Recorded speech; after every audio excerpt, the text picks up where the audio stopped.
قرآن رہے، اور یہ تمنا ہے کہ اس دنیا میں کوئی کام کر جاؤں،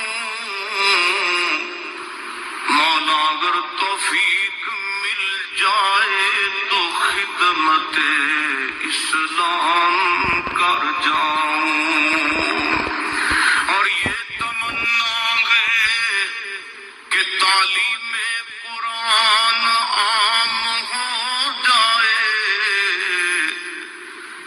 مولا یہ تمنا ہے کہ تعلیم قرآن عام ہو جائے، تمام پرچموں سے اونچا پرچم اسلام ہو جائے۔ تو رحیم ہے تو کریم ہے، مولا تیری ذات سب سے عظیم ہے، تو کرم اپنا عطا ہمیں، تیرے کرم پہ مولا یقین ہے۔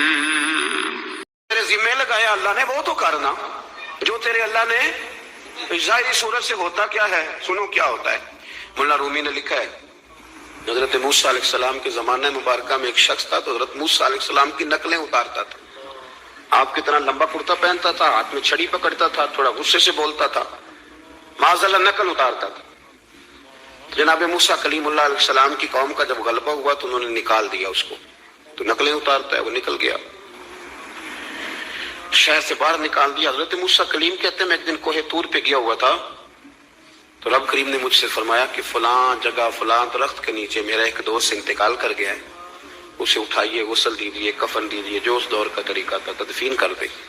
حضرت کلیم علیہ السلام فرماتے ہیں میں اپنے حواریوں سمیت پہنچا، جب بندے کا چہرہ دیکھا تو حیران ہو گئے، یہ تو نقلیں اتارنے والا ہے، تو نقلیں اتارنے والا ہے۔ پر اللہ کے نبی رب کریم کے حکم کے آگے لا تو اللہ نہیں کرتے، یہ نہیں کہتے کہ میری عقل میں نہیں آ رہا۔ اٹھایا، غسل دیا، کفن دیا، تدفین کر دی اس کو۔ جب دفن ہو گیا حضرت موسیٰ علیہ السلام کوہ طور پہ حاضر خدمت ہوئے اور بارگاہ عالی مرتبت میں عرض کرنے کہ مالک تو بے نیاز ہے، چارہ سوال تو نہیں، پر اپنی تسلی کے لیے مالک یہ فرمائیے کہ وہ تو نقلیں اتارتا تھا۔